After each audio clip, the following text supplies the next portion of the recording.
Hello and welcome to the Essential Libertarians, giving you the tools for self-governance. I'm your host, Kareem Mays, with my amazing co-host, Daniel Betro. Daniel, how are you? I am all right on this fine day, ready to get my subdermal microchip implanted in me to verify my vaccine and make sure I can go into all public facilities. So I'm fine. I'm great. Yeah, get your transhumanism on, kids. You can be a robot. So, I have some actually good news. Adam Kokesh was acquitted. If you don't know who he is, he's a military veteran. He's the one who introduced me to anarcho-capitalism after Ron Paul introduced me to libertarianism. So that's good. Also, we have an upcoming debate. This is pretty interesting. I don't know if you know this. One thing that hurt us in 2020 with Jorgensen was, aside from the BLM comment, was open borders. Like, because I actually think open borders hurt us more because people freak out when they're just like, yep, open the border. Dude, we have a giant welfare state. It ain't going to work too good. I know that's not very, very professional the way an economist would put it, but I was curious. And Dave Smith is going to debate with Spike. I think Spike, who was Jorgensen's VP, might be more open borders. I don't know. Never really asked. I think he is. Dave Smith is not. I think that's like the one big thing difference between them. So he said, going into my debate with Spike tonight, which was posted 4 hours ago, I'm curious where the group stands. My guess is there are more open borders people here, but I could be wrong. So do you support open borders? This is just the Mises Caucus, not the Libertarian Party. 382 votes no, 138 votes yes. So, Well, also, Kareem, I think it really means by what exactly do you mean by open borders? Because I think the majority of people would like to have their borders to be able to they would like to have accessible borders so people can come over, and maybe even lots of people can come over, but lots of the people that you want coming over. Now you say, well, there's no such thing as a perfect system, but you say, okay, well, let's minimize the amount of people that come over who are going to bring drugs, because that is a thing, and it's not just Mexico. It's large areas of South America, and it's China a lot. But what China does is deliver drugs to South America, which then deliver it to the United States, and they have their whole scheme going on. And fentanyl overdoses, I think, passed over 30,000 this year. funny So bringing that up.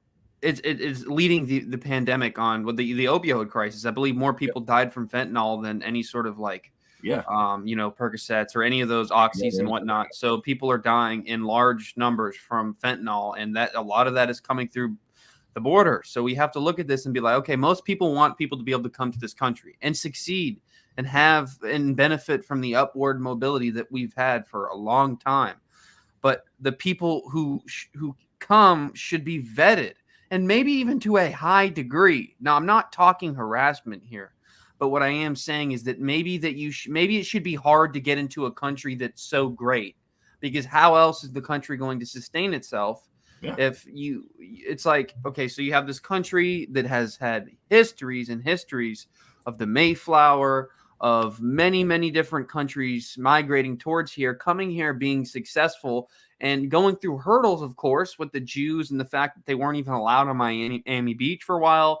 And they basically bought Miami Beach at the end, which is one of those funny Jew jokes they make. But the point is that the Italians came over here, and a lot of these people weren't necessarily loved when they first came here. In fact, most of them weren't, right? Discrimination didn't just happen against blacks, although it was mainly it's hard to say that any other race in America has had it worse than African Americans, because they've had it pretty damn bad. If you want to take America since 1776 and whatnot. But there's been large numbers of people who've come over here and have made their lives, raised a family, and been successful. We want to continue that. What we don't want is people coming over here to take advantage of the open border policy and live off the welfare state, because they're not producing anything for our economy. And if you're a socialist and you're a real sort of leftist liberal, why would you want labor over here, as Bernie put it, the Koch brothers policies? Because corporations are going to take advantage of these illegal immigrants and pay them dirt cheap, and they're going to have to accept it because they have no leverage. So I think it's a complex issue, but I think at the end of the day, people want secure borders, not open or closed borders. Yes. Yeah. You know what I mean? No. Open. That's what I would say on that issue. Yeah. I think that makes reasonable sense because you don't want just anybody jumping over. Honestly, if you want like a vetting process, in my opinion, this country is built on classical liberal principles. I know I'm biased, but I'd say like, hey, if you have classical liberal values, come on in. Minarchists, yeah, and cap, yeah, come on in, and we'll give you a free Bitcoin. Um, I'm just kidding about that. But like anyone who has freedom minded values, come on in. If you're a communist, if you're a fascist, go back to wherever. Go back to, but why do you want to be here if you're that? Go to North Korea or go to a fascist country. Or if you have crazy religious views, I don't know, go to Saudi Arabia, have fun. Be a Wahhabist there, but don't be here. And that's kind of the vetting I do. I just check like if they have any crazy ideologies. But we got to get rid of the drug war, the welfare state, and maybe school choice would help as well. That being said, if you're interested in keeping the decentralized revolution going, if you're interested in helping Dave Smith, stopping a lot of these mandates, no more wars, no more lockdowns, no more bailouts, check out the LP Mises Caucus at lpmisescaucus.com. You can find our resources here. You can also put your name, last name, email address, phone number, and state, and be part of the decentralized revolution. Now, you were saying a lot of drugs come from China to Mexico, and everybody's scared of the scary bird flu because it's scary. And as Peter McCullough kind of debunked it on the Ben Greenfield show today, which I think if you haven't heard that or Rogan, have a listen to both of them or one of them. Those are pretty objective guys. Rogan does MMA. Ben Greenfield's kind of I guess you would call him like a nutritionalist, a biohacker, and he does a bunch of other stuff. I listen to his podcast when I can. So check Peter McCullough out there, kind of like following him now to see what he's doing and where he's at. Like, Pete, what you up to, Doc? So, with that being said, if COVID's not the worst thing, well, what is? If that's not something we should worry about, what should we worry about? Well, you just brought it up, actually. Fentanyl is the lead killer for Americans 18 to 45. And I think a lot of the listeners, including me and you, fall in that age range bracket. And locals, officials blame the border crisis. Imagine that. That's kind of why I brought this up. Wanted to see who was open borders, because this is a pretty big issue. So, what's going on? Fentanyl is reported now the leading cause of death. Americans 18 to 45. According to Families Against Fentanyl, 79,000 people in that age range died between 2020 and 2022, surpassing Rona, car accidents, and suicide-related deaths. Fentanyl used to be made in China and then brought into the States, but shortly after Mexican cartels caught on, since then, they have been flooding illegal drugs into the United States, and nearly 80% of overdose deaths in Montgomery County are from fentanyl.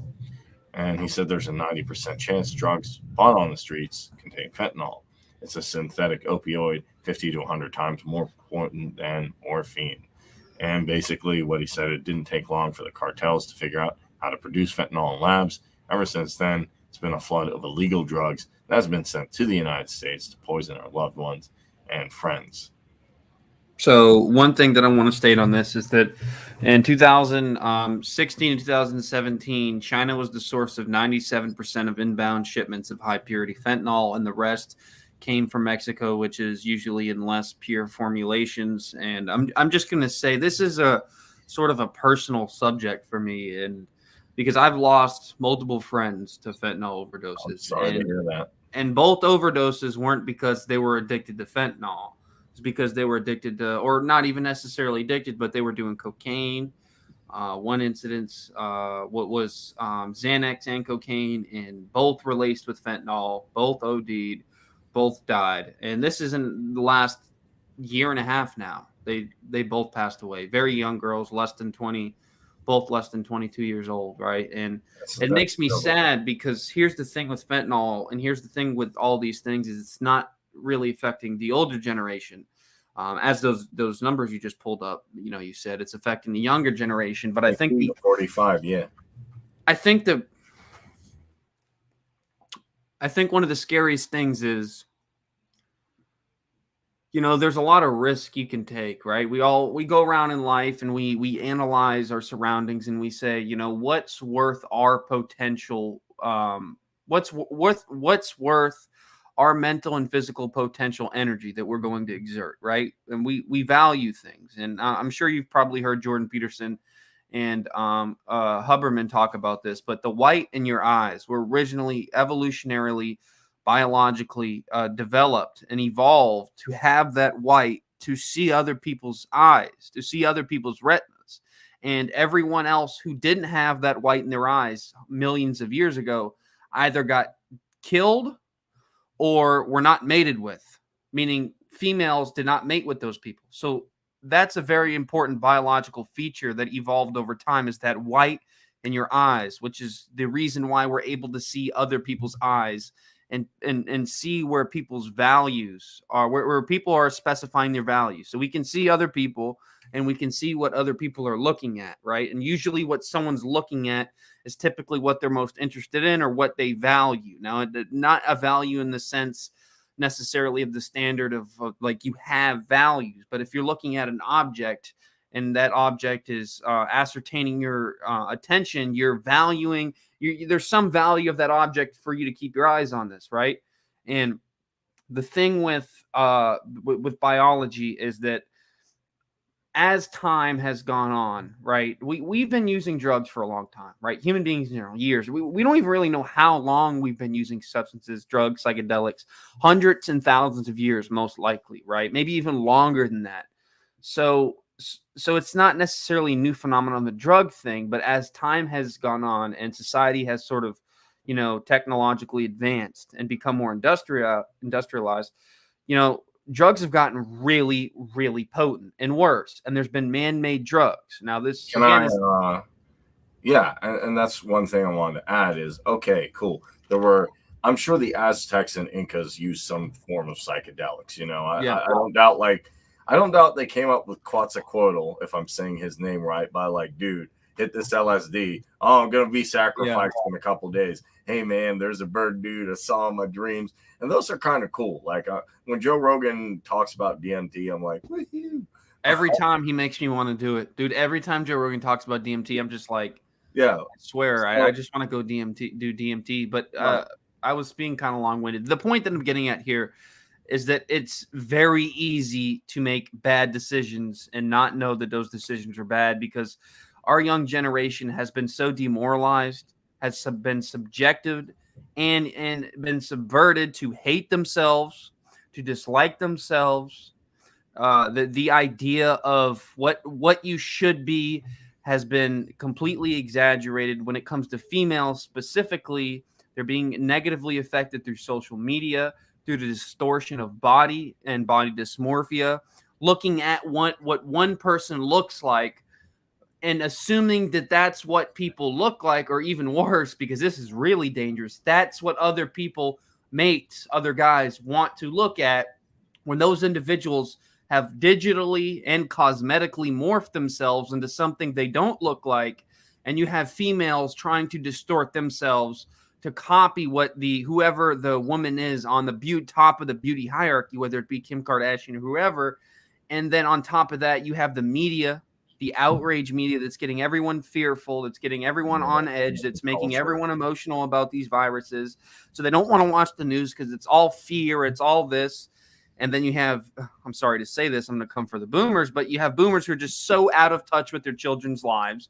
They're always so willfully ignorant and assume that the generation, and this is every generation, but I think the boomers display this more than anyone I've met, that it's like, oh, you're going through this doesn't matter, right? The boomers were the generation of like, let's kill ourselves and enjoy it. Let's not talk about our problems. And you have this sort of Gen Z and even the late millennials that are going through this period in time where there's lots of drugs going around. There's lots of dangerous drugs going around. And there's lots of ways to lose meaning, right? Because if people don't have meaning and if people don't have reasons to say no, well, then people are just going to go around doing anything, popping anything, drinking this, drinking that. There's no discipline because there's no meaning, and there's no meaning because people think that happiness should be the aim of life. Why should happiness be the aim of life? Well, mainly because when you turn on music, when you turn on popular hip hop, rap, all of the new cultural music, it's all about desires. And you can, if you are simply If you are simply going to live your life for desires and for happiness, well, that's a very, very dangerous way, because you're going to become a slave to your desires, right? You're going to be a slave to your quote unquote happiness, which is a ridiculous notion, because you can't have pleasure without responsibility.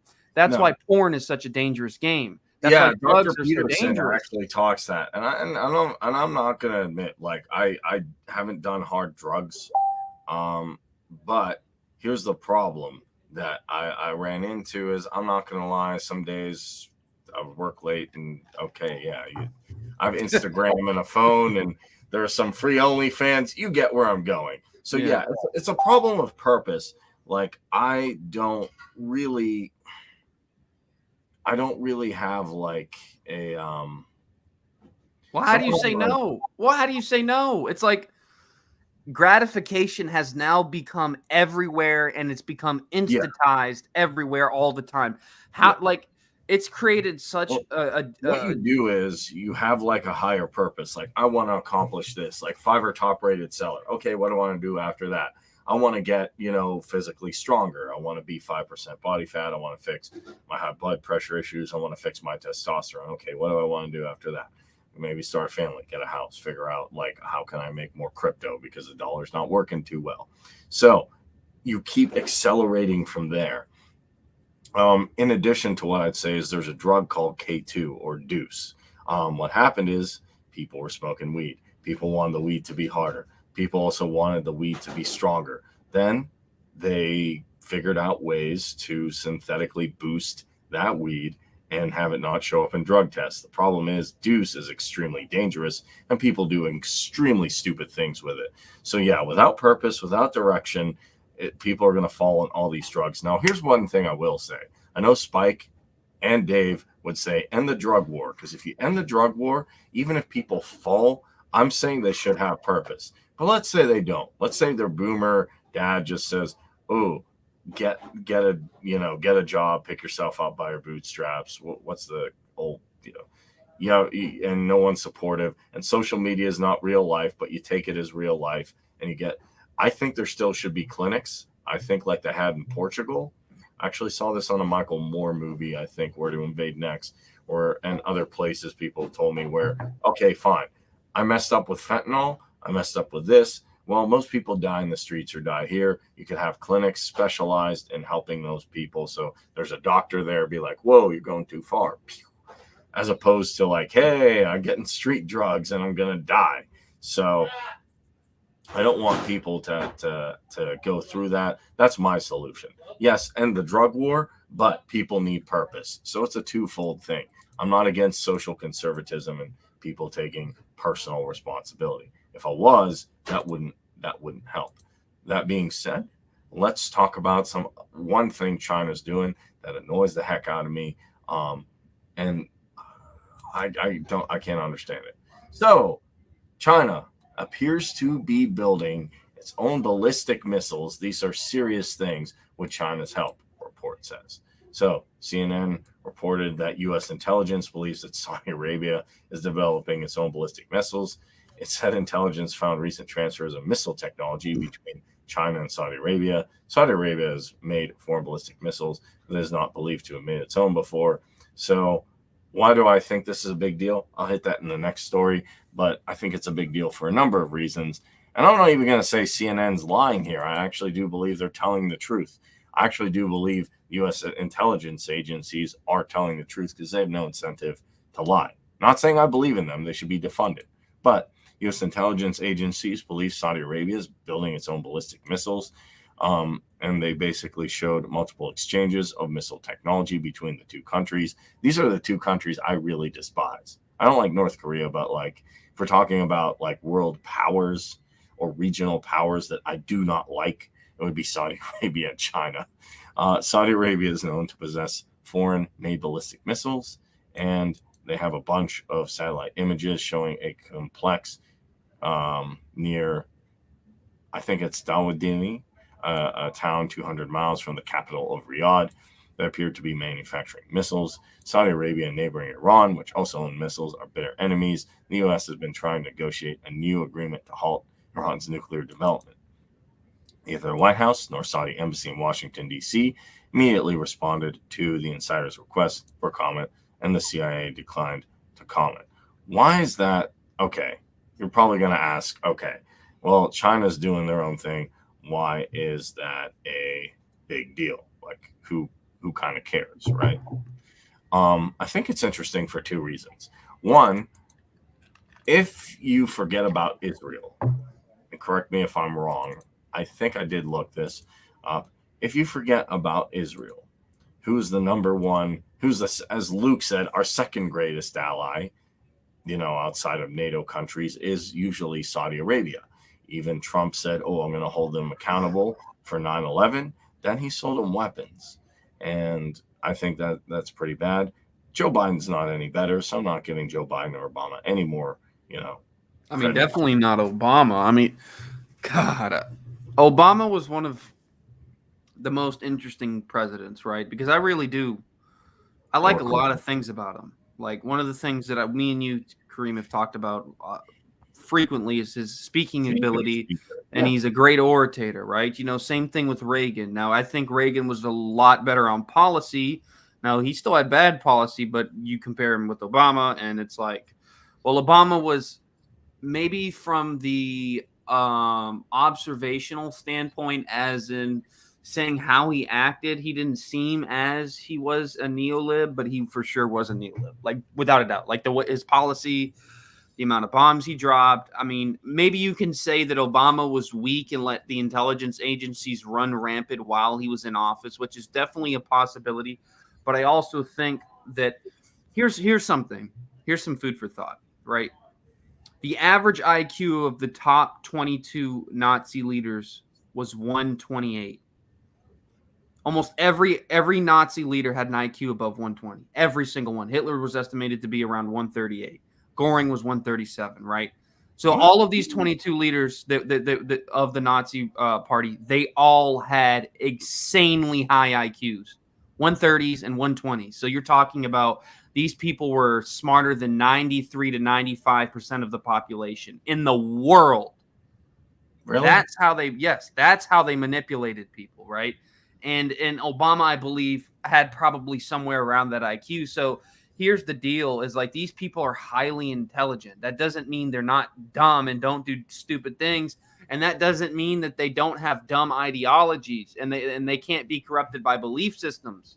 But again, intelligence, as far as quantitatively on an IQ scale, it doesn't mean that you can't be corrupted. I mean, look at Sam Harris, right? Like, he's really smart, man. He's a really smart guy, and he says some really wise things, and I like his. But he is so he's been so brainwashed by the left. Oh yeah, he's admitted this. So I'm not saying that like someone can't be someone who has a high IQ also is always malevolent. I'm just saying I think there's a high probability with people like Obama, just with the Nazis, that they're highly intelligent. They know a lot about what they're doing, but maybe their belief system is what's wrong. Like, they know what they're doing. They're manipulating people. They're corrupt, but they also have a belief that what they're doing is right, right? Like, you think that what they were doing was wrong. Maybe fundamentally at their core, morally as human beings, because not all of them were psychopaths, right? You'd think that, but sadly that's not true. So they might deep down say, oh, this is not right, and that, but fundamentally they knew what they were doing. They were smart at what they were doing, highly intelligent, and they had very, very dark beliefs. And one thing I want to read, and this is it, I'll shut up for a second, is one of the darkest quotes, right? If you're not familiar with someone named Antonio Gramsci, he was basically the founder of modern cultural Marxism, and he was an Italian socialist philosopher and political theorist. And he had this quote, right? And it's a very dark quote, because you have to think about this in the terms of the 20s, 30s, 40s, and 50s, right? World War II, especially with Italy, is the old world is dying and the new world struggles to be born. Now is the time for monsters. That's a dark quote, man. Well, let's hope we don't become one. As Nietzsche said, if you fight monsters, be careful you don't become one. Here's what I was going to say. There are people like Charles Manson who are really smart, even non-malevolent people. I know people who are really good engineers, and they're amazing software engineers, like way better than me. It's like super smart guys, like doing like PhD level work and doing math and things like that, like really, really smart.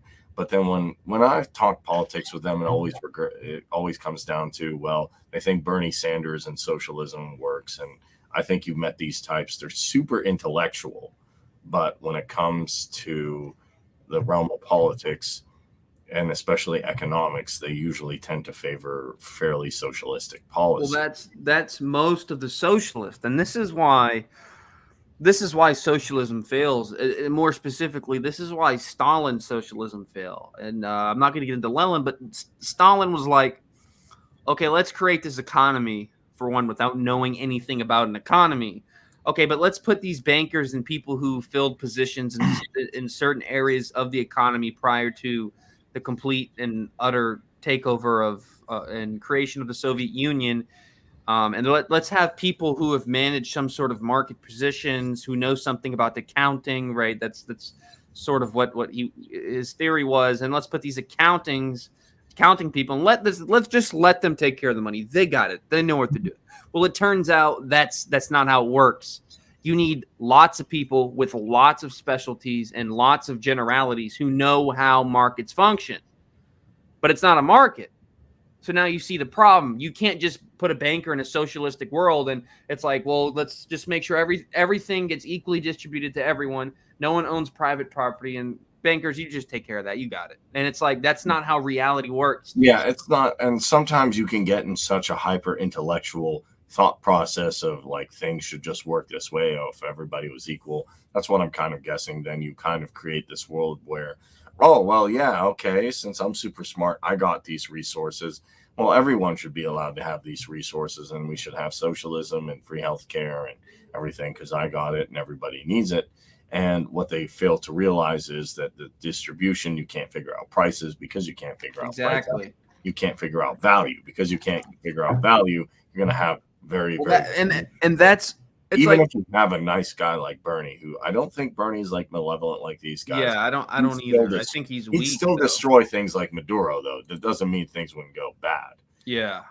But here's one thing Bernie is good on. You know, like Kareem, besides Saudi Arabia supposedly being our ally and then working with China now, and I do, by the way, Israel works with China, so I find it interesting. We say, oh, we love these people. They're all our allies. Yet they're all working with China, who we're supposed to be against. It's interesting. Why am I worried about Saudi Arabia also getting missiles aside from U.S. relations, aside from their beliefs?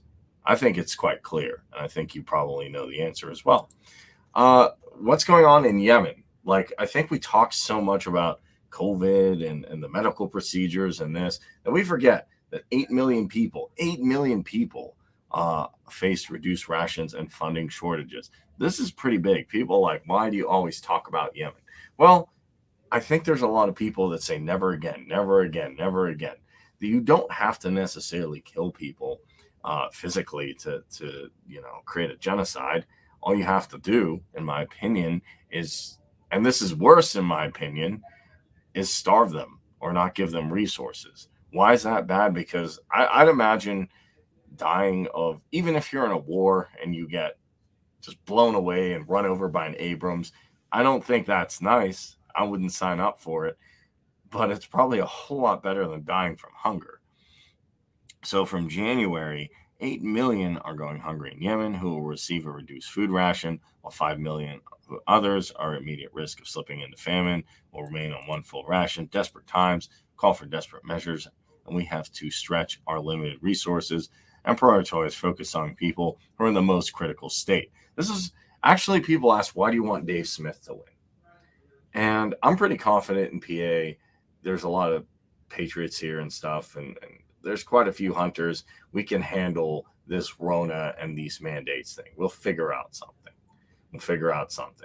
So people like, why do you want Dave Smith so bad to get him on the debate stage? Well, Obama was terrible on this. Trump was terrible on this. Biden's terrible on this. This is a real crisis. I know some people want to say it's not in America, and I get that. But as far as I'm concerned, for a long time in World War II, we ignored what was going on. And for that, millions of people died. You can debate that. People want to have debates on the numbers. I'm not doing that here. I'll say that the official numbers, maybe they're true, maybe they're not. I don't have any reason to believe they weren't, but I think this is huge. I think Dave Smith is the only one who don't have to fight a war with Saudi Arabia, but he could at least say, we don't want anything to do with you. We're done. No more deals. No more nothing. You guys are committing horrible atrocities.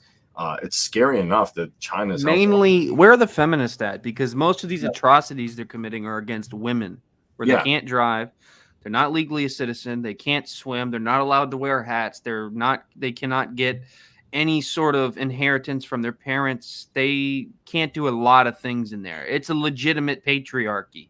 Why?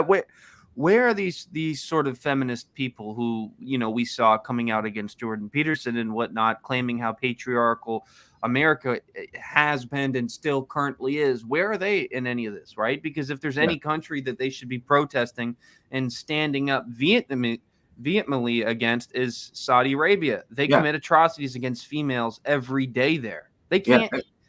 It's bad. That's all I'm going to say. We've talked about it before, though, on the show. If you want to go even back. If you're not a feminist, to me, this hits home, especially in the Arab world. I know people from Yemen. They're good people. Just being in Egypt for a while, and they don't deserve this. And I can say, even if you dislike them, even if you're hardcore, like, yeah, I love, you know, Saudi Arabia, or I love Israel, I love stuff, I don't like Yemen. Here's the thing: you don't want them destabilized. That doesn't help you in the region. None of this is good. And China giving them missiles, I'm like, who are they going to use those against? Well, Iran. Okay, maybe, but Iran. If Iran has help, then I don't know if they'll pick a fight with Iran, because Iran's a hard country to invade. It has allies in the region too. So, but what would they do? What could they do? Well, if Saudi Arabia gets ballistic missiles, they could use it on Yemen. Am I crazy for saying that? They might use it on Iran. I'm not, or they might not use it on anyone at the end of the day, but I don't think it's likely. I don't think it's likely that they use it on Iran. I mean, what kind of missiles are we talking here? Are we talking missiles? I don't know. Because if it's nuclear, the thing with nuclear weapons is it's like, okay, are they going to use a nuke? Well, the statistical probability of them using a nuke is 99% no. Okay. But that doesn't mean they're not going to use other weapons. So, yeah, I don't think it. Okay, the way Luke Radowski, like, I'm a guy who owns handguns. I'm not like a super Libertarian Party. I'm not like a missile buff. So I don't know. Luke Radowski, when he was covering this, he didn't cover Yemen, but he covered Saudi Arabia and said these are pretty scary what they are, and they're pretty. They can do a lot of damage. Yeah, they can do a lot of damage. I don't think they would be nuclear weapons. They could kill a lot of people. Yeah, that's true. Hurt a lot of people. I don't think they'll do Iran, because Iran means war. So this is big. Like something. Yeah. So why? Let me ask you a question though, Kareem, because you might know about this more about this issue than me. Why would they just shoot missiles at Yemen? Like, from someone who has no idea what's going on about the sort of geopolitical atmosphere, why would they shoot missiles at Yemen? Why? What do they gain from that? Well, they already are bombing Yemen. So that's currently, right now. Yes, currently now. I saw they destroyed an airport. I don't know, and they're also causing, in my opinion, even people say, hey, if the war stops, we can kind of turn this around, which would be good. I think this is even a bigger thing than Palestine and everything. Fixing that, like this, if someone's like, what's your main issue outside of the COVID stuff and outside of even before Ukraine, I would say, hey, we got to stop the hey, didn't you guys say never again? Okay, let's do never again. Why would they do that? Because if I look at it, incentives from a human purposive standpoint, if you're not familiar with it, I'm not going to get into like the huge religious aspect, but just to let people know, in Islam, there's generally two branches. I consider myself a third. There's Shia and Sunni. And the differences to me are goofy. One is like, well, I think the son of the prophet was the one of Muhammad was the one who should carry it on. And then someone say his cousin Ali should. And I'm like, okay, that was 1,000 years ago. To me, it's like asking, questions that, okay, if it is, And if it is Ali, then okay, great. If it isn't, then fine. Like, what are you going to do in your religion to be a good person, as opposed to, it's kind of like a Catholic Protestant thing. So they have missiles. I'm thinking, well, if they're going to get missiles, they probably want to use them. Like, you generally buy missiles to use them. I'm thinking, who would they use them against? Well, I don't see them. They're not going to fight like Kuwait or anything like that. They're not going to fight anybody else. So, To them, this is a so proxy for Iran, because there's a Shia group called the Houthis, or the Houthiyyin, as I would say, and that's a good way to weaken them. Say, hey, Iran does support the Houthis, I think, to some extent. I'm not going to say, I'm in between. Funny enough, Mike Pompeo said they do. I think Dr. Ron Paul and Daniel McAdams said they don't. I think Iran does help the Houthis minimally, but it's not because the Iran and the Houthis like each other. It's because, hey, Saudi Arabia is bombing us because Saleh, the government that they put in, is gone. Oh, okay. Well, we'll help you because we don't like Saudi Arabia. So real quick, I'm trying to follow you here. So what are the Houthis? Is that what you're saying? The Houthis? What exactly is that, like sort of a terrorist? What is that? Depending on who you would ask, like Mike Pompeo and Trump would say they're a terrorist group. I would say they're not. Are they located in a certain area? Like, are they in Iran or? I think they're primarily in Yemen. They're a Shia. Yemen? Yeah, they're a Shia group in Yemen, and Shia and Sunnis do fight each other, and they've been fighting each other before America existed, even, just like Catholics and Protestants. And it gets pretty bad. The problem is, I'm not saying I like the Houthis either, but Iran supports them, Saudi Arabia supports the government there, and the people get stuck in the middle, and that you have things like food stocks are running dangerously low. People are having sorry, I've been talking a lot. People are getting cut off from food assistance. This is very bad. Like, this is very bad. And a lot of people just say, well, Kareem, it's just over, No, I'm going to keep covering it. I'm going to keep talking about it. The mainstream media won't cover anything, worth a damn anymore. But I'm going to keep doing that. So I know I got pretty passionate about that. I really don't like Saudi Arabia. I've had relatives go there and say, hey, a lot of them, they do a lot of fake kind of posturing. They do like the same stuff the liberals do here, like, oh, I'm such a good Muslim, I do this, and then you'll find them like, hey, I saw you drinking and I saw you looking at OnlyFans. Yeah, so OnlyFans. But so real quick, I just want to reiterate what you said. So the Sunnis and the Shiites are two sort of factions of sort of the Muslim faith, and one believes the Shiites believe that Ali, or is it the other way around? The Shiites believe that it was Ali and not the Prophet Muhammad. No, I think the Shiites. See, the hard part is I forget. My dad actually and my mom know this better. I think the Shia believe that Ali was the successor of the Prophet, and I think Sunnis believe it was son. I was born into a Sunni family, but funny enough, I found them to be too strict, and I found Sufism, which is more the mystical interpretation. Yeah, that's what I was going to ask you. Which one is more like sort of tyrannical? They can both be tyrannical. Like, right now, it's the Sunnis, because as far as I'm concerned, if you've heard the term Wahhabism or Wahhabi, I have. Yeah, that's where a lot of, like, even if you don't care about Yemen, Saudi Arabia is the one where the ideology from al-Nusra, from the guys with the black flag. Hi, YouTube.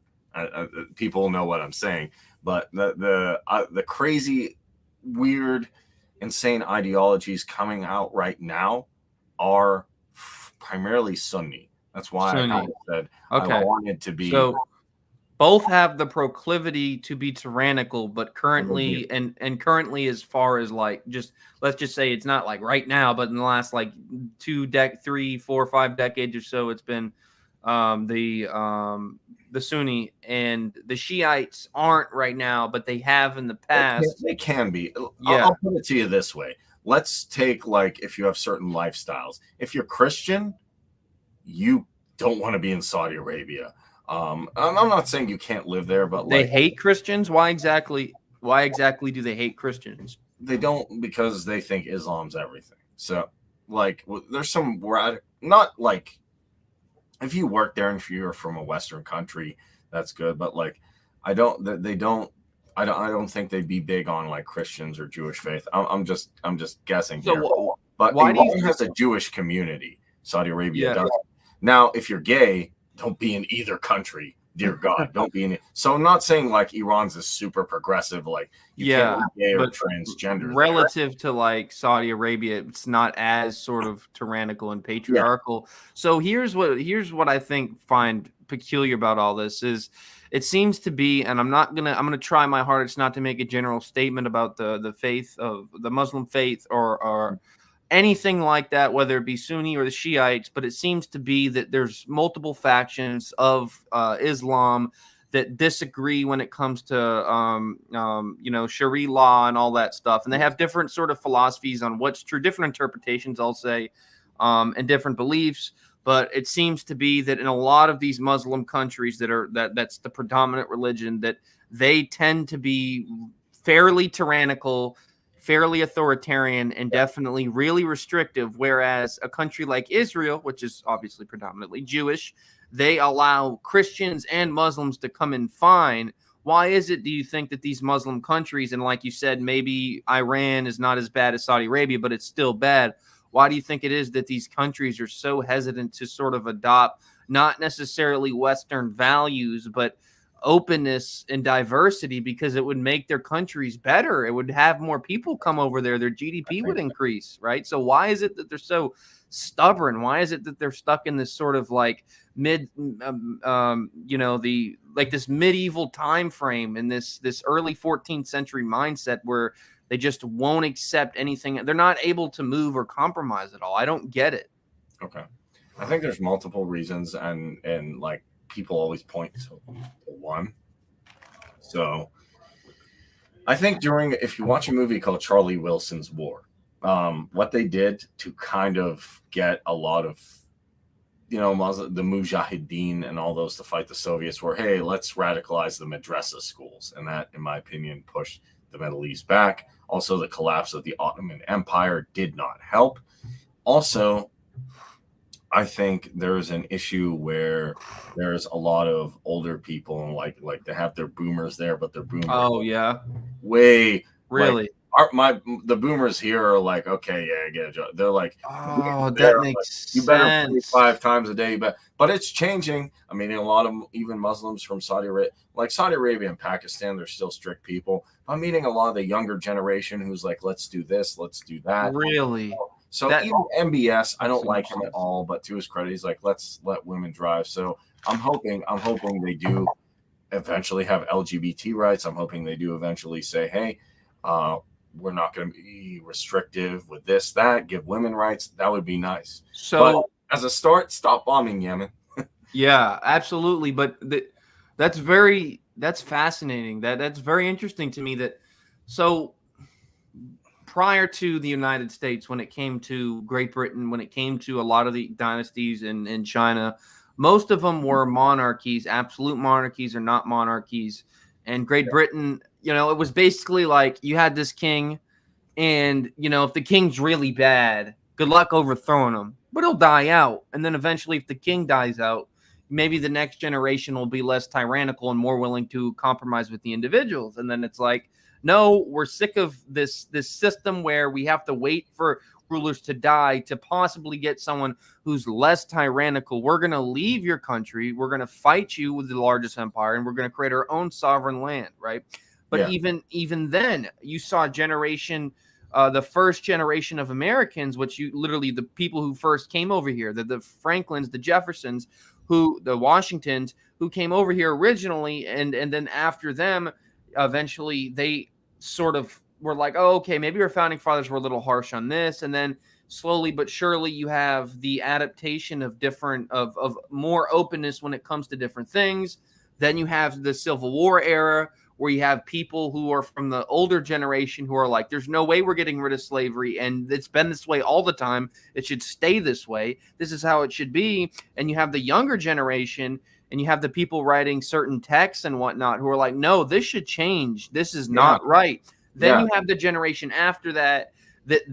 Those generations who wanted to end slavery, they were pretty much still racist. Okay, that's what's like, where they were still really racist. They just thought that slavery should be ended because it's inhumane. Yeah. So then after the racists died, the people who helped free the slaves, black and white, then you have the generation of the early 1900s. And then they're like, okay, well, maybe racism isn't that good. Maybe we should just we should stop segregating people. Yes. They don't get the goal. They don't make it all the way. They missed the mark, right? They missed the mark because there's still a little piece in them that has a normified opinion about black people being segregated. So they don't fight that hard. Then you get the 40s, 50s, and 60s, and mainly the 50s and 60s, where you have all these people who are like, no, I'm fed up with this. We are not doing this anymore. And it's equal to slavery when people are segregated. It's equal to slavery when people are not getting human rights. And then you had this revolution of 60s.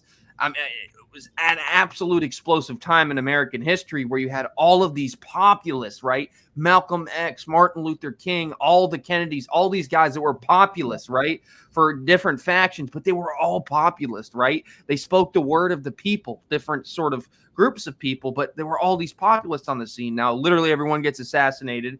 Then you have the 70s and 80s, and you still have these older people from the 40s and 50s who are like, no, we're still going to do redlining. We're still going to do blockbusting. Then most of all those people die out. That's the people who are dying out now. I hate to tell you this, but the Joe Bidens who were for blockbusting and voted on this stuff and redlining, Joe Biden, who made racist comments. That's that generation. It's the last really, really racist generation in America. They're dying off as we speak.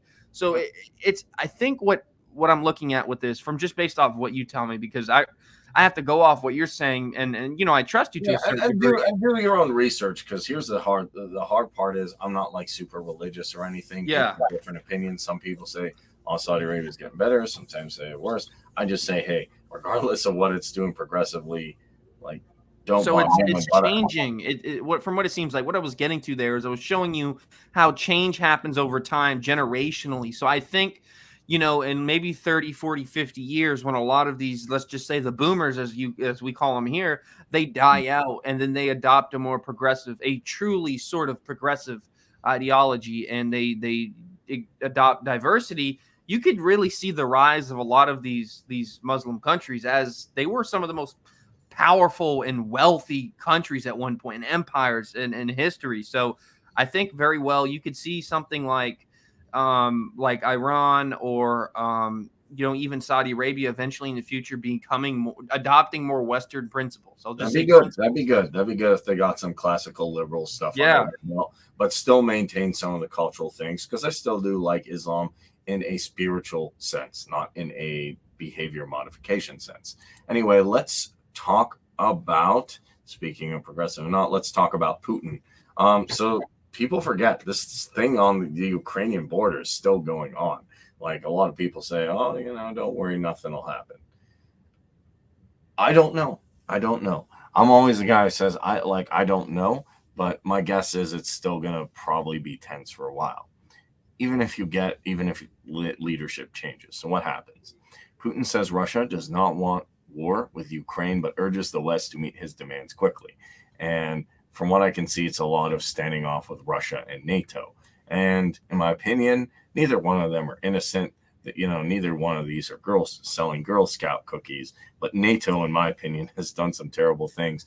They bombed Libya back to the Stone Ages. So I really get sick of these YouTube videos that are like, NATO maintains peace everywhere. I'm like, oh, have you been to Libya? Because it's in the medieval times now, bruh. I'm not saying Gaddafi was great, but I think the guy I'm going to talk about next said Libya was better when Gaddafi ran it. So Russian leader held his annual news conference as tensions with the U.S. soar over growing concerns about Moscow's troop buildup on its border with Ukraine.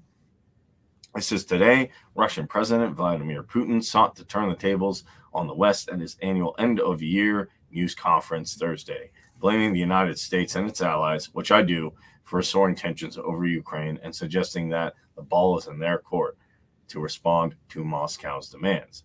Putin said it was up to the U.S. and NATO, the North Atlantic Terrorist Organization, to swiftly provide security guarantees.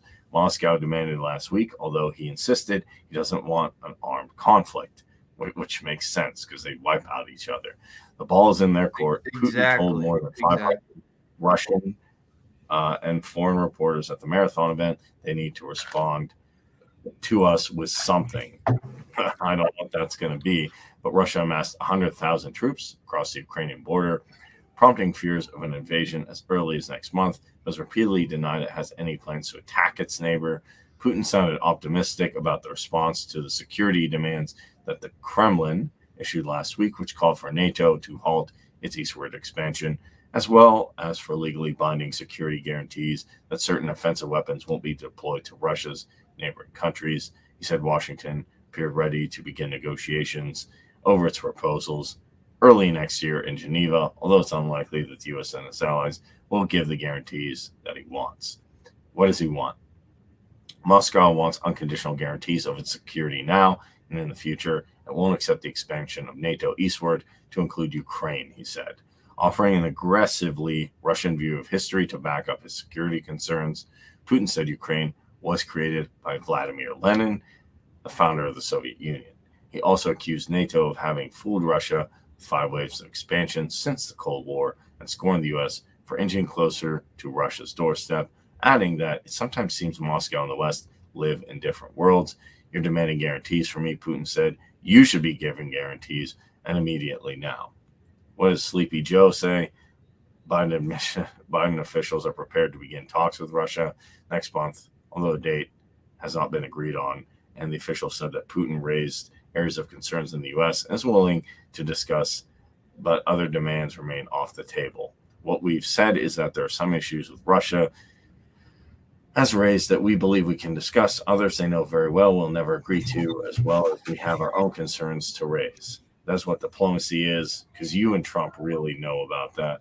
That's what a negotiation is, and that's what we plan to undertake. And in my opinion, Blinken and Pompeo both suck at that. So do Trump and Biden. And I'll even go on the record and say I don't know why Tim Pool says he was anti-war. Oh, giving Ukraine was a good thing to back off. They already have a nuclear arsenal. Washington was working with European allies to address what he called Russian aggression through diplomacy, said President Sleepy Joe, who Beijing Biden guarantees opposes the kind of guarantees thought by Putin. This is a long article. So the libertarian perspective, or at least my perspective on this is, hey, if we secede, well, there's no more NATO. We don't have to be part of NATO. But then China invade, man. See, that's the thing with divorce is you divorce and there's automatically going to be an invasion from China, from Russia. We're going to hit from all aspects, and there's going to be no way to defend ourselves. Here's a question, though. I'm being facetious. I'm joking around. Here's a true question, and I want to talk about this. I want to discuss this because, you know, let's play around with the sort of idea for national divorce or separation among states, succession, however you want to kind of put it. Mm-hmm. How would the separation of nuclear warheads work out? I'm just curious. So you're we talked about. I have the same answer. Well, we went over it on our. I don't know. Okay, I know that's not a good answer, but I'm not a central planner. Fair enough. Fair enough. I don't know. Here's what will happen. In the Articles of Confederation, which still exist, we'd agree to say, okay, let's collectively defend against Russia, China, Venezuela, whatever it is.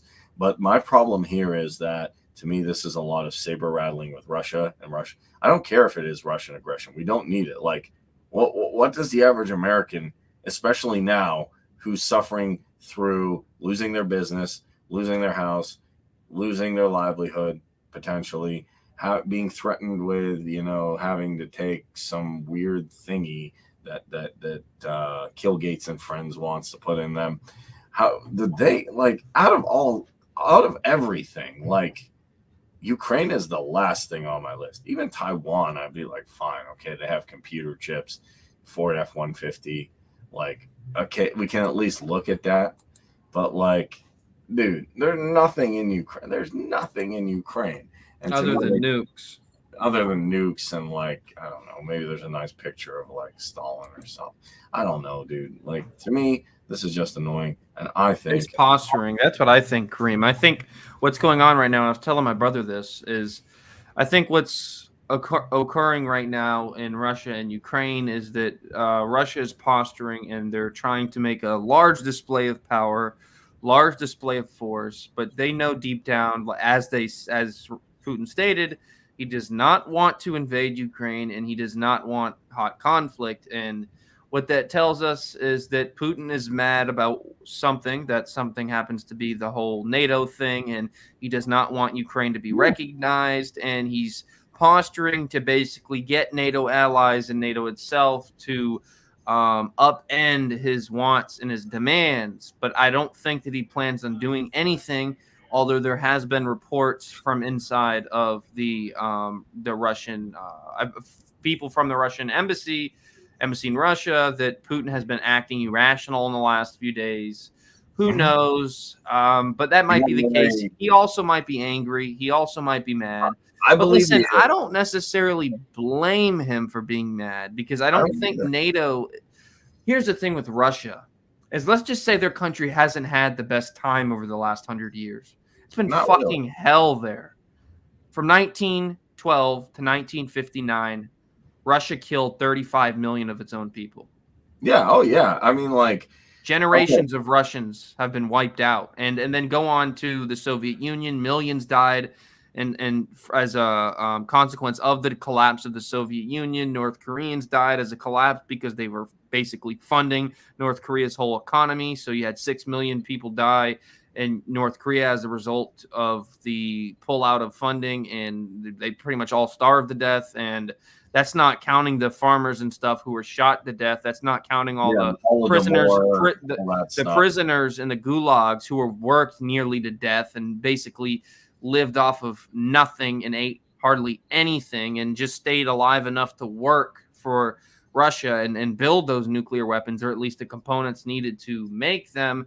And Russia has had the people of Russia, I'll say, have had hell in the last 100 years. And if there's one thing I want for Russia, I just want their people to be sovereign, free, and not have to worry about the tyranny of a dictator anymore. And although I don't think Putin's close to Stalin or Lenin, like in his policy, I do think that Russia right now is still largely an oligarchy, largely controlled by a small portion of people. I guess in a lot of countries, but it's a lot different in Russia. And one person who exposed this for me, and I would check this out for you, Kareem, if you haven't, or anyone else listening, is Navalny, right? The guy who was poisoned, Alex Navalny. He exposed how Russia really works and who really controls it, how it's a lot of these gas oligarchs in Russia who really do a lot of the moves when it comes to politics. And it just sucks, man, because it's like, you know, I don't like saying I hate the United States,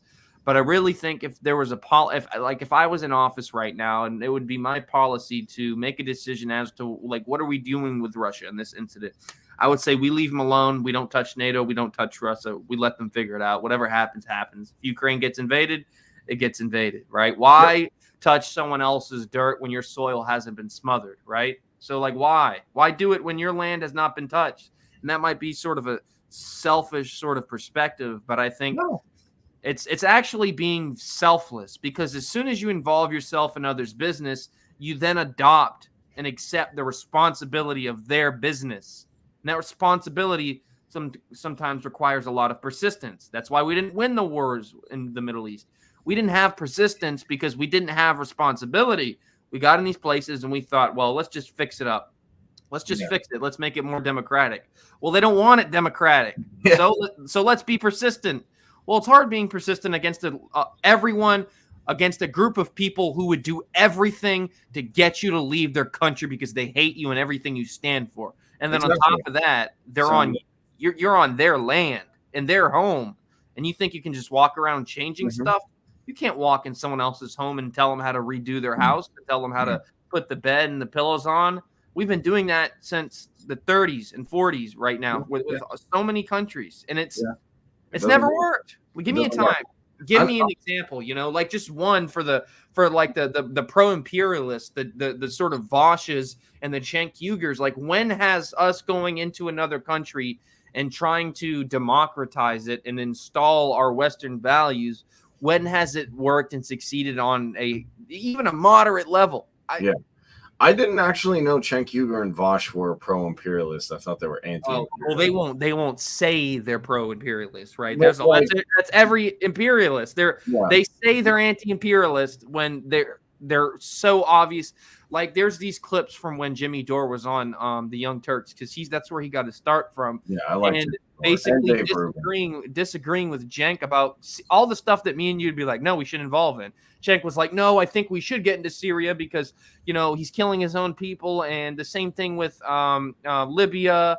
It's like, well, we need to stop Gaddafi. Well, you might create more chaos from doing that. And sure enough, Jimmy Dore and everyone else who knows anything about government intervention, it doesn't usually work. And you have guys like Vosh, who's basically said that he thinks that the CIA should just go in and basically perform a coup on Russia. And I think Vosh was being a little facetious, but he was also being absolutely precise. Vosh is a tool. I've gotten in fights with him over social media, and he has nothing to say. These ANCOMs can't argue for anything, bruh. I'm not even against work. Like, if an ANCOM had some good arguments, okay, let's do your communist thing over here. I'll do my ANCAP thing over here. He's a libertarian socialist, whatever the hell that means. Yeah, whatever the heck that is. But they can't argue. Vosh can't argue worth anything. Anyway, the only one who actually ever have a good debate with or want to is Austin Peterson. Minarchists are pretty good. I like Destiny. I watch Destiny a lot. I don't know if you've ever watched him. He's like I actually like a lot of his takes. I actually watched him on Jesse Lee Peterson's thing, but there's a lot to unpack with Russia. So just give you my perspective. So when it comes to Putin, I have a nuanced view. There's a lot of people, even people, when people in the Mises caucus are like, man, I like Putin. I'm like, I hear that. I hear that too. I hear that, and I want to cringe really hard. I want to be like, dude. Why is that though? Why do you think that is? I'll tell you why. Because because you're not one thing doesn't mean you're the other. So is Putin, like, we have some crazy globalists out here, like, Bill Gates and Sleepy Joe and Hillary and Kamala Harris and all them. They're really bad, and they want to go with some big corporate agendas. And that basically means taking everything from you. Like, there's people running the Klaus Schwab train. And I think there's a lot of bad globalists and who want to just, use imperial power and do terrible things. And they want to subjugate people. And I'd say, hey, even if you want to subjugate them under a Jeffersonian democracy, get it to work here for more than 200 years before you try it elsewhere. But that's besides the point. Is Putin one of these crazy globalists? I don't think so. He's more of a nationalist. Yeah, it's very obvious to me. He saved Assad from being overthrown. That was good. And he generally stands up to the hegemony of NATO. That's good. Now, if we look at his economic policy, I think 80% of Russia is centrally controlled. The Navalny thing, the thing. So while, Putin's not a globalist, he's definitely not pulling up a Murray Rothbard book anytime soon and being like, he's not even a minarchist or a classical liberal. So that's why I don't like when libertarians support him. I think that's weird. When globalists are against him, that makes sense because he's kind of in the middle. Is he a good leader?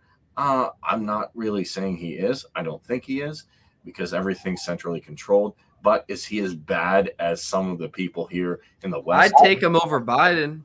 Yeah. Damn it. I'd take anybody over Biden. Dude, Gary Johnson could hit me up. I'm like, Gary Johnson could hit me up high and probably still falling out of his chair. I'm like, this man's better than Biden. Like, dude, I vote for Bill Weld over Joe Biden. And I hate Bill Weld. Bill Weld makes me cringe. So that's what I'll say. As far as getting invaded, you know what?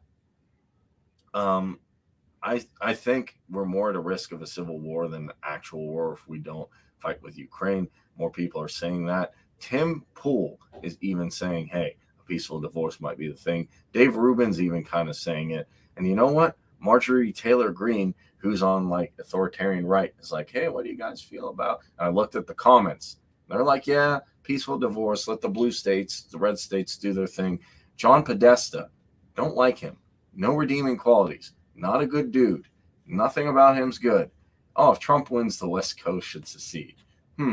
For once, I agree with the authoritarian left and right, which is weird because I don't ever do that. But, I'm still an Articles of Confederation guy. I was even on a podcast today, and the people said, like, Kareem, they say a civil war's coming. I'm like, yeah, the best way to get out of this is secession and leave peacefully. A lot of people are going to fight me on it. I'm like pretty hardcore.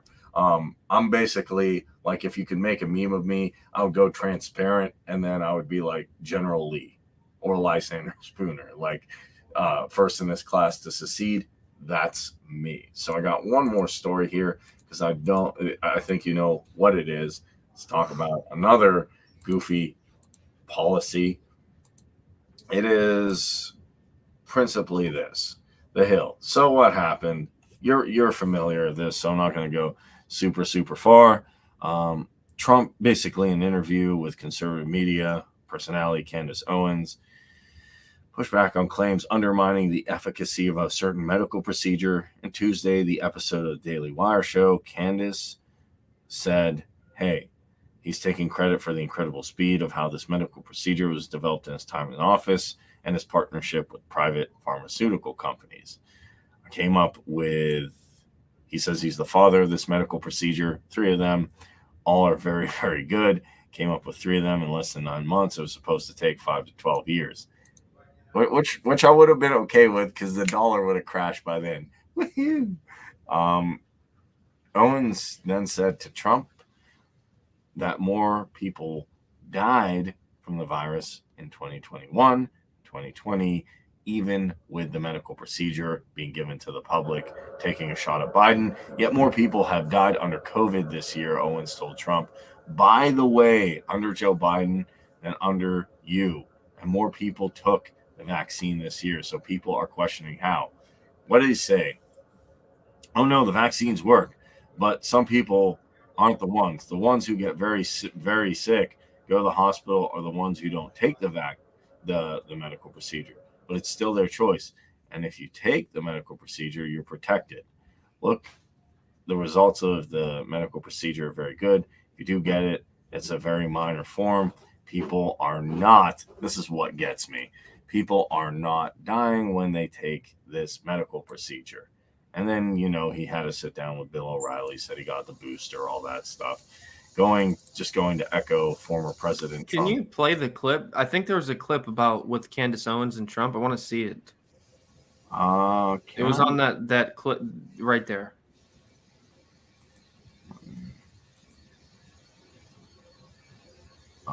That you are pro-vaccine. Obviously, you did everything you could to get this vaccine out. I know where you stand on the vaccine. It was one of the greatest achievements. We did it in less than 9 months, to be able to do that. Yeah, but now it's taken a twist, right? It's gotten, now we went from this is a good thing and people should have this option to military men, you're going to have to resign because you're not getting this vaccine. Where do you stand on that? Well, I stand on, forget about the mandates, that people have to have their freedom, but at the same time, the vaccine is one of the greatest achievements of mankind.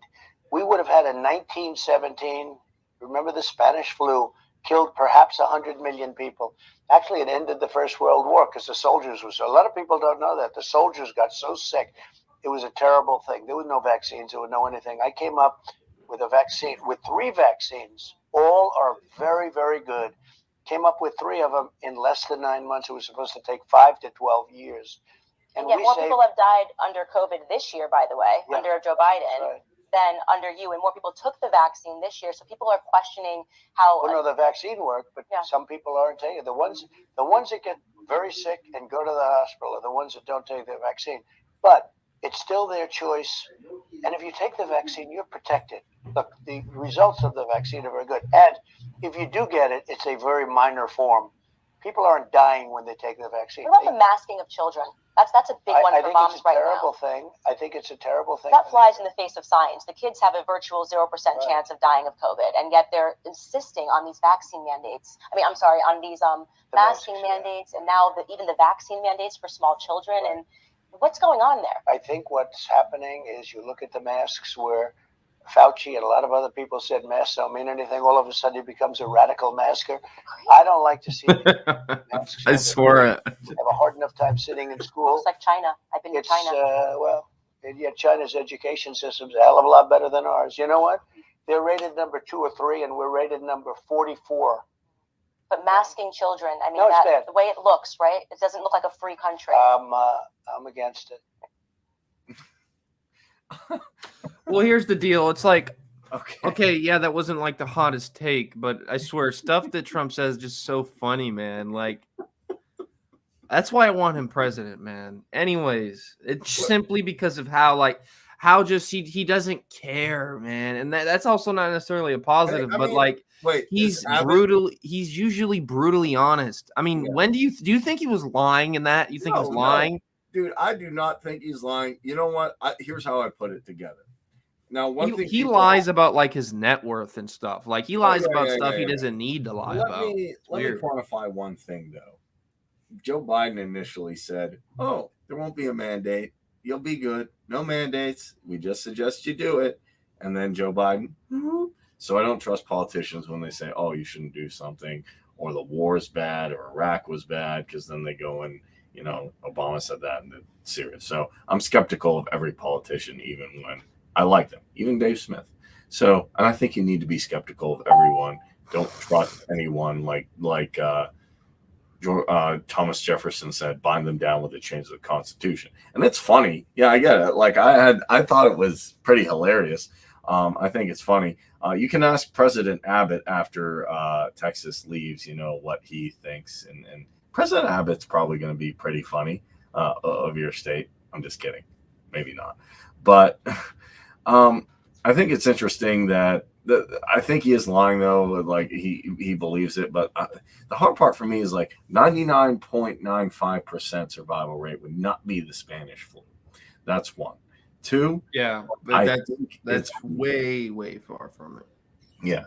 Two. I think it's really, really weird. He just saying, "Oh yeah, China has a great education system." Really? Oh, okay. Hey kids, we're gonna pray to who? Xi Jinping. Can I pray? Well, he's right, but here's the deal. It's like North Korea, you could say, has a good education system, but it depends on what you mean by good, and it depends on what you mean by education system, right? Dude. So North Koreans on average score higher than most Americans on almost. They just score higher in general. Koreans score higher in tests. They have higher test scores. They would most likely South Koreans. Excuse me, I meant South Koreans have higher test scores, and you can assume that North Korea is the same thing. But it obviously because the economy is so messed up there, but everything is propaganda there. But the population there is intelligent, more educated than the majority of the other people. But because of propaganda and other things like that, it's different. And I think it's the same thing with China. I really like to see the metrics more on like how they categorize and rank these countries by education and what their metrics are to ranking a country higher or lower on the education scale, because China does have a lot of propaganda in their education system. There is a lot of the sort of Marxist, communist injection in there. But let's just say, well, we know people in China generally on average have higher test scores than a lot of the West, right? In general, Asia in general. So maybe, I don't know. I'm going to look it up actually, because now I'm really curious. But let me counter one thing. If we look at the IQ ratios, which I'm going to get in trouble for now, but there are certain spatial reasoning where people will score higher. That being said, even if China has a better education system, let's even assume that's true. They still have a communist style, even if they have some capitalist elements. I don't like CPP style capitalism because it's not capitalism. You're going to have, it's like, okay, I'm smarter than you, but I have. Oh my God, this is bullshit. Okay, this is how they do the education index. A country's education index is calculated with the following formula. Expected years of schooling is a calculation of the number of years a student is expected to attend School or university. In most countries, a master's degree represents the highest obtainable level of education, and obtaining one reflects 18 years of education. So the metric by which they measure education systems in countries is by the amount of years that they go to school.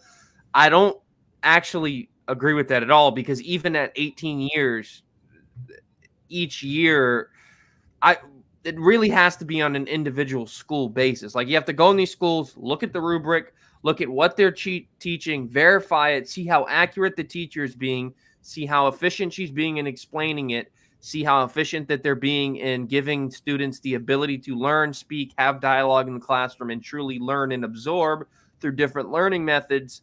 If you're just looking at the years in which students go to school by length, it's like that doesn't necessarily mean that it's a better education system. Yeah, that I don't like that at all. And they don't rank, and they don't rank 1 or 2 or whatever he said, 3.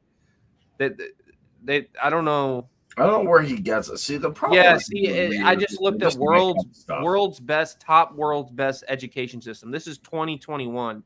Yeah. Unlike previous rankings, NG Meds 2021, third quarter rankings are based on which countries have done the best job on returning students back to school as the world struggles to find what the future holds. Mm-hmm. These nations have demonstrated the willingness to believe in a tomorrow. Is proud to announce the third quarter rankings: 1 Denmark, 2 Sweden, 3 Finland, 4 Israel, 5 Canada. So, I mean, like when people send their, forget like statistical things. When people send their rich kids over, because I knew this from Egypt, they send them to Harvard, Princeton. They're sending them here. Like, I notice most people from the third world are like, hey, man, my dad's loaded. Okay, what do you want to do? Send them to education in America. That's where they go. So if China's so awesome, why not send them to Beijing? I mean, or Shanghai, or Hong Kong, or somewhere. I don't know. I mean, I'm not an education expert. I'm really not. I just do find that pretty odd about how they score it, though. Yeah, that just seems really weird, man, doesn't it? That doesn't seem right. Like, because you're going to school for more time, it doesn't calculate quantitatively the quality of the school that you're going to for those years. So I just think that that's a disservice, and I don't think that's. And I would agree with that, because especially, what does the richest person in the world say? Not saying he's the smartest. What does the richest person in the world say about like going through multiple years of schooling and getting credentials for it? I don't give a damn about your degree. And I agree with him. I really like that, actually. So to me, yeah, you can be functionally smart, like you can be textbook smarter. Maybe I'm going to college. I know all these different things, and I've met people like that who are functionally smart, but then they don't have any creativity. So to me, is that being smart? I don't know. As Elon Musk would say, I don't give a damn about your degree. So with that being said, guys, check out the debate between Spike Cohen and Dave Smith. We hit some really good topics today. This is Kareem, your host with the Essential Libertarian, and my co-host, Daniel Bitro. Thank you so much for watching. So if you want to find both of our work, you can do that at them there YouTubes. You just want to go here, type in YouTube, and then after you're at YouTube, you want to go ahead and type Daniel B. And I don't know why the stream is lagging, dude. I don't know why it's lagging in the video for some reason. Yes. I have no idea why it's in the actual StreamYard thing. It's lagging. I don't know why. Sometimes StreamYard and Twitch and all those have a delay, so I wouldn't worry too much about it. You can go ahead and type in Daniel B. All one word. And you can find him here. You can find all of his videos, the work I've done with him. We've done several podcasts together. Also, if you want to find my work, you can do so at the Essential Libertarians, giving you the tools for self-governance. Thanks for tuning in tonight, guys, everyone who tuned in, and have a great night, day, morning, wherever you're at. I'll see you in the next one.